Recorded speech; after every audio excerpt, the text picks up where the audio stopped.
Assalamualaikum warahmatullahi wabarakatuh.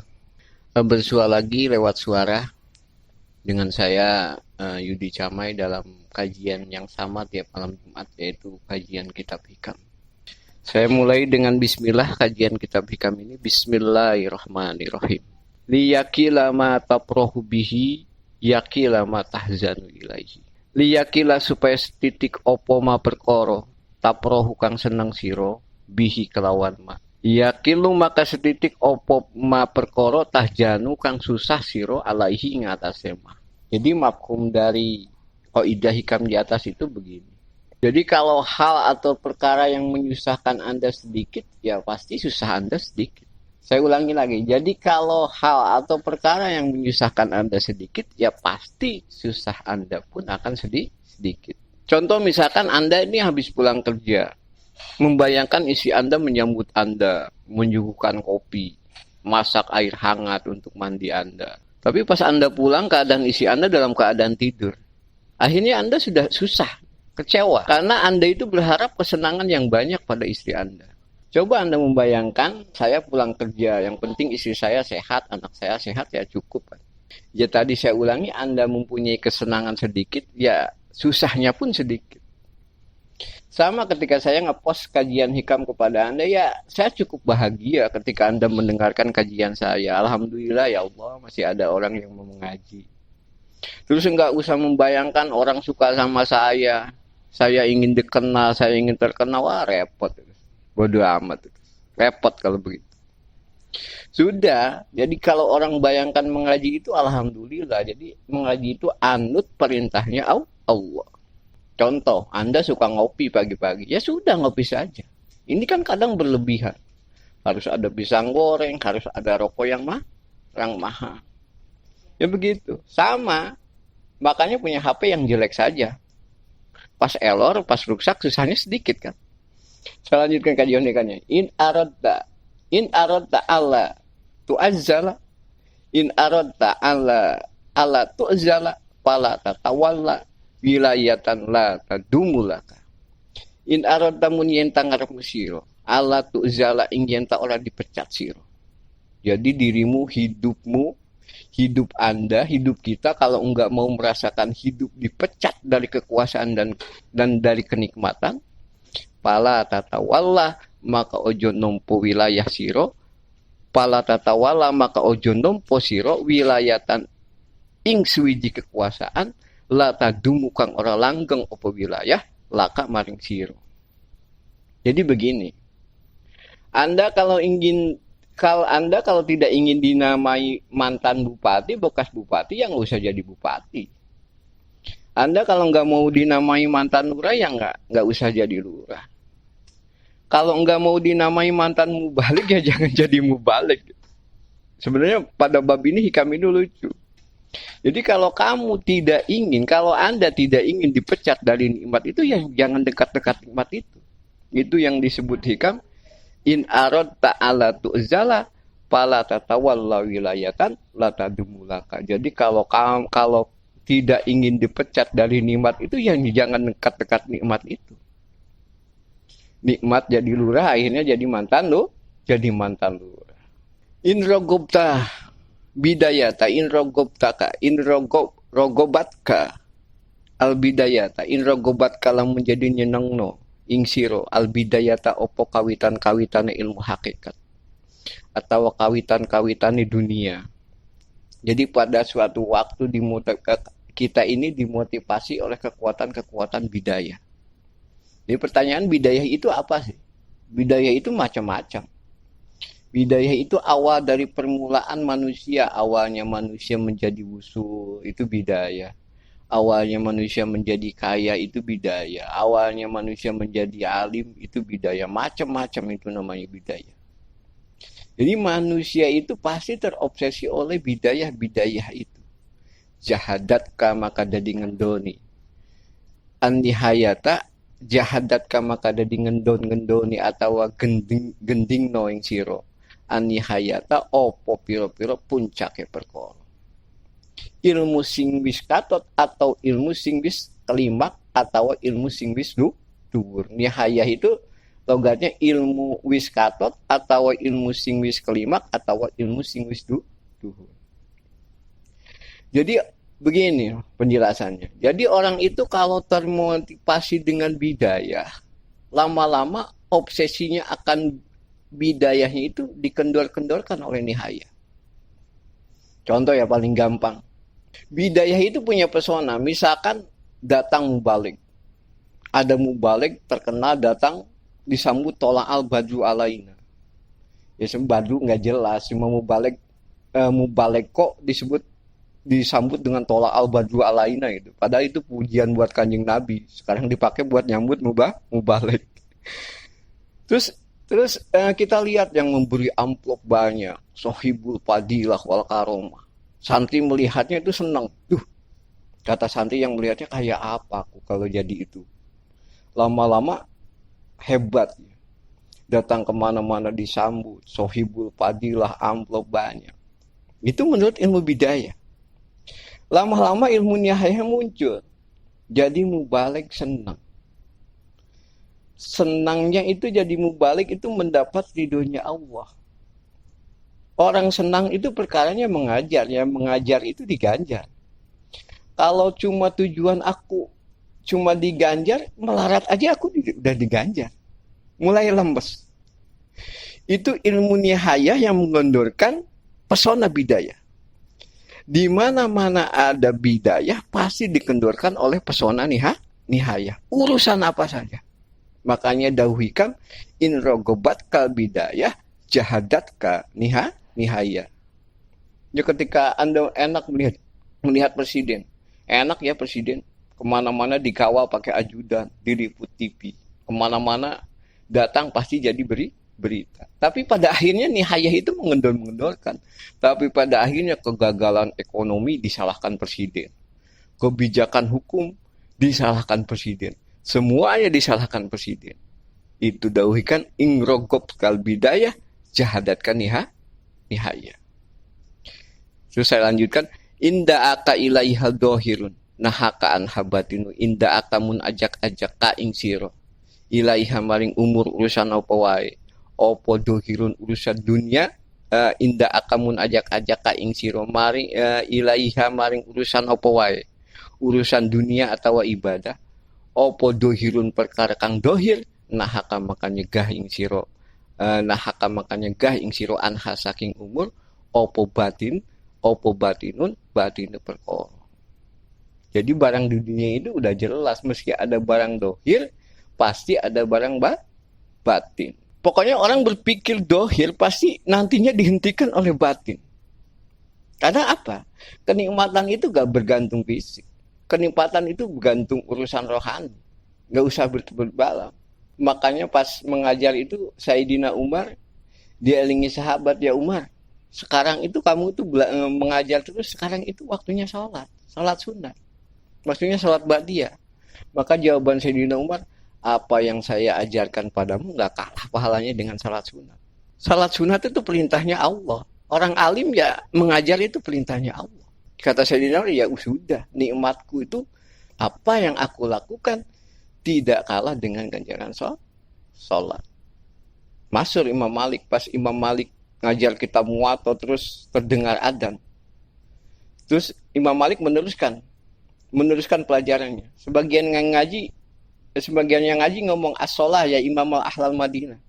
Maksudnya ini waktunya sholat ya, waktunya sholat qobliyah ya Imam Hadi Ahlal Madinah. Jawab Imam Malik, apa yang kita alami sekarang gak kalah abdol dengan salat. Maksudnya logikanya begini, salat itu baik, perintah Allah. Kalau sama-sama perintah Allah, orang alim mengajar pun adalah perintah Allah. Pokoknya ada barang dohir, pasti ada barang batin. Urusan apa saja. Jadi itu yang disebutkan in rogobat kal bidayah jahadat kanihayah inda aka ilaihi dohirun nahaka anha batin. Misalkan Anda orang yang mempunyai keluarga, dohir Anda berpikir enak ya kalau jalan-jalan sama keluarga, terus duit banyak bisa jalan ke sana kemari. Akhirnya si batin itu berkata, istri saya tuh nggak usah dikasih mobil juga, nggak usah dikasih duit baik, cukup dengan 200.000 bisa jalan-jalan kan ke pasar. Itu yang dinamakan hikam, inda aka ilaihal zohirun nahaka anhaba batinun. Pasti yang menyegah itu barang ketika hal yang dohir itu menjadi pikiran kita, pasti yang akan mencegah kita itu barang batin. Innama, kenapa sih Allah membuat seperti itu? Maka hikam menjawab, innama ja'alaha mahalan lil agyar, innama angin pasine ja'alaha gawe sapa Allah Ta'ala mahalan ing dunia lil agyari ing sewiji rubah-rubahi perkara atau walian dani Allah. Jadi dunia itu keberadaannya itu berubah, selalu berubah. Anda yang ingin jadi kaya ramah-ramah repot. Kok jadi orang kaya punya banyak perusahaan, tidak bisa istirahat, tidak bisa nyaman, kesana kemari, capek. Pengen jadi mubalek, kadang berubah pikiran jadi mubalek, kok acara di mana-mana, capek. Jadi ilmuwan berubah. Jadi hidup di dunia itu nggak karu-karuan gitu, selalu berubah pemikiran manusia itu. Itu kenapa sudah? Wa ma'zanan lil adkar lan dadi penggonan kedua piro-piro kesumpakane atawa karuwatana iru. Sebenarnya Allah membuat dunia ini rumit, tazhidan laka fiha, supaya gendengno Allah maring sira ing dalam dunia. Tujuan Allah, jadi Allah membuat dunia itu ruwet begitu, tazhidan laka fiha, supaya kamu itu supaya membenci dunia dan mencintai Allah. Ya dunia ini kerepotan. Orang yang dari awalnya jomblo pengen nikah, pengen nikah ingin punya anak, udah punya anak repot, anak minta duit melulu, istri cantik repot, punya orang yang Anda jomblo ingin punya istri cantik, setelah punya istri cantik repot, biaya ke salonnya mahal, segala macam tek-tek bengek. Jadi itu udah jadi desainnya Allah, supaya tajhidan lakafi, supaya tajhidan lakabia, supaya kita itu membenci dunia, setidaknya kita membenci dunia dan mencintai Allah. Saya teruskan. Alima annaka la taqbalu an-nusal mujarrada. Padauku kamin dawaqiha ma yashalu alaika wujuda firoqiha. Alima pirsa Allah Ta'ala annaka satuhune siro iku la takbalu ora nompo siro annusha ing nasihat al mujarroda kang meli. Jadi Allah tahu kita itu dinasihati itu nggak cukup. Padaku kamin dawakihama, padaku kama kan dicipno sapa Allah Ta'ala min dawakiha saking nasihat-nasihate ikilah irisan dunia ma ing perkara yashalu kang bisa gampang nopo ma alaika ing atas siro wujuda firoqiha ing wujude yaiku kowe terpisah saking dunia saka nikmat. Jadi dawuh hikam, Allah tahu bahwa orang dinasihati saja itu pasti nggak bakalan nurut. Jadi begini, orang alim ada yang sombong, orang alim merasa punya pengaruh, punya massa. Orang kaya yang sombong ya banyak. Bahkan orang melarat juga yang sombong banyak. Ya aku walaupun melarat nggak mau datang ke rumah saudara yang kaya, takut dinamai minta-minta. Inginnya didatangi, ditamui. Orang yang ingin disewani didatangi sombong apa tidak? Ya sombong. Misalkan ada orang jadi takmir masjid, pengurus masjid, sombongnya nggak karuan. Karena orang merasa yang menghidupkan masjid, nggak mau menerima usaha orang lain. Usaha orang lain dianggap salah. Pas suatu saat dia menghutang duit kas masjid, langsung dia sopan sendiri. Nggak banyak gaya, nggak banyak protes. Makanya perkara kebanyakan orang sopan itu kebanyakan karena ingat dosanya, ingat kasusnya. Maka dawuh hikam, maksiat menjadikan kamu tawadi itu lebih baik daripada kamu taat menjadikan kamu gumuluhur. Taat pekerjaannya nyalah-nyalahin orang, kayak orang mutajila, repot. Makanya dawuh hikam, alima annaka la taqbalu nusal mujarroda padauku kamin dawaqihama yashalu alaihi. Yang manjur itu dirasakan adanya kejadian yang menjadikan kita itu sopan. Maksudnya kejadian yang menjadikan kita sopan itu apa? Saya contohkan ya, ada keluarga soleh. Terus senangnya ngeritik ke orang aja. Pas ada anak muda nongkrong-nongkrong di jalan main gitar, di pengkolan langsung dikritik. Oh, orang kerjaannya begitu, nggak ada masa depannya, main gitar terus. Pas cucunya ikut nongkrong di situ langsung dia sopan sendiri. Itu jauhkan yang namanya orang itu dinasihati tok saja tidak cukup.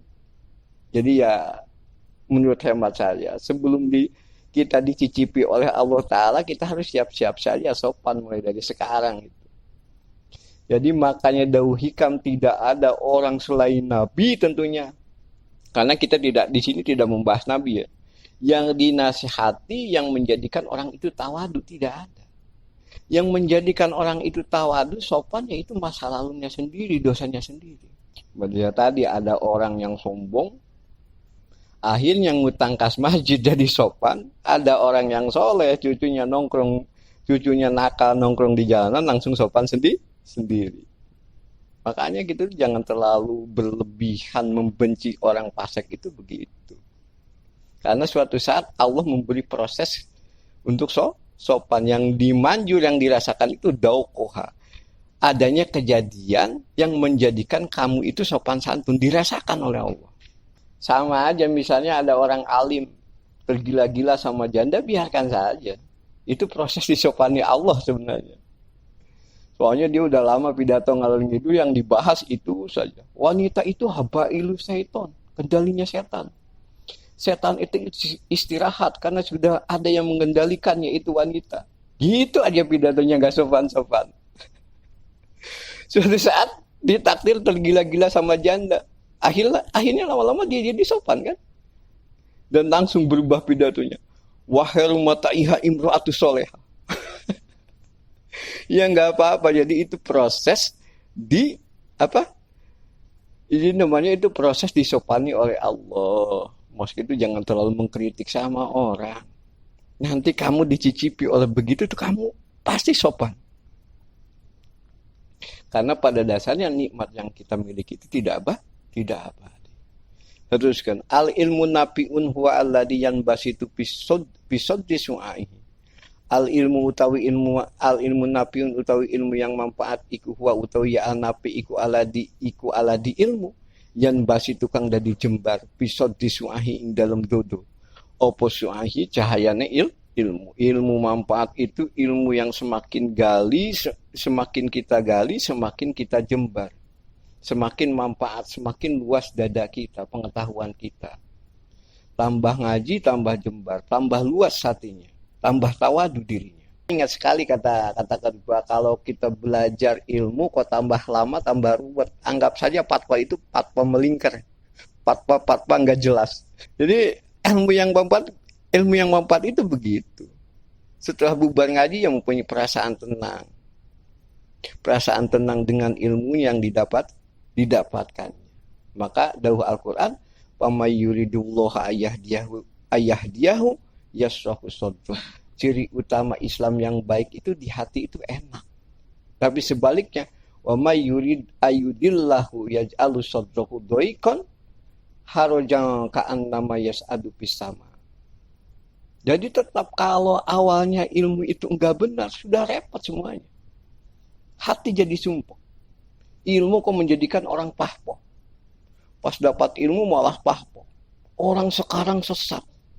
Semuanya diajak baik nggak mau, apa begitu, kayak gitu saja yang benar. Ilmu manfaat nggak begitu. Ya ilmu yang manfaat itu berpikir semua yang di dunia itu kehendaknya Allah Ta'ala. Cuma saya menasihati orang yang salah, diterima ya baik, nggak diterima ya sudah. Karena ilmu yang manfaat itu sifatnya jembar luas. Ini bukan pas dapat ilmu rajin tahajud langsung pahpoh. Langsung ngeritik orang-orang kok nggak tahajud. Padahal di waktu sahur mustajab. Malah tidur, ngebluk. Itu hewan apa manusia? Waduh. Kacau. Ilmu manfaat itu begitu. Justru orang ilmu manfaat itu alhamdulillah Gusti. Engkau zat yang menjadikan saya melakukan tahajud. Menjadi orang yang meminta ampunan. Barokahnya saya meminta ampunan, saya dimasukkan orang sopan ya Allah.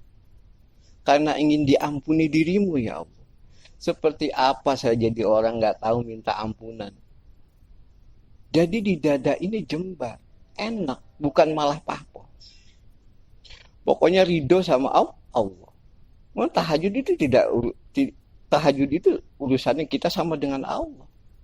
Ya semua nabi sama, mereka senang ditakdir minta ampunan sama Allah. Soal diterima atau tidak ya urusan Allah. Tapi kita sudah sopan meminta pengampunan pada Allah, meminta ampunan, mengemis-ngemis kepada Allah, terus Allah senang.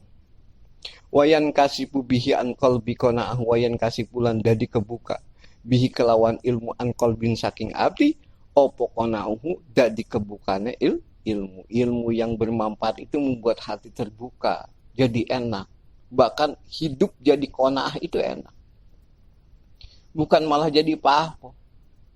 Ya Allah, saya ini orang alim, gak pantas ya Allah kalau saya pakai mobil murah, harusnya pakai Alphard ya Allah, pakai Fortuner, itu apa-apaan itu. Justru ilmu yang manfaat itu semakin digali semakin kona. Cukup sekian saja kajian hikam dari saya. Mohon maaf bila ada kekurangan karena saya ini mendadak, pasti banyak kekurangannya yang mudah-mudahan bisa dimengerti, dipahami. Wassalamualaikum warahmatullahi wabarakatuh.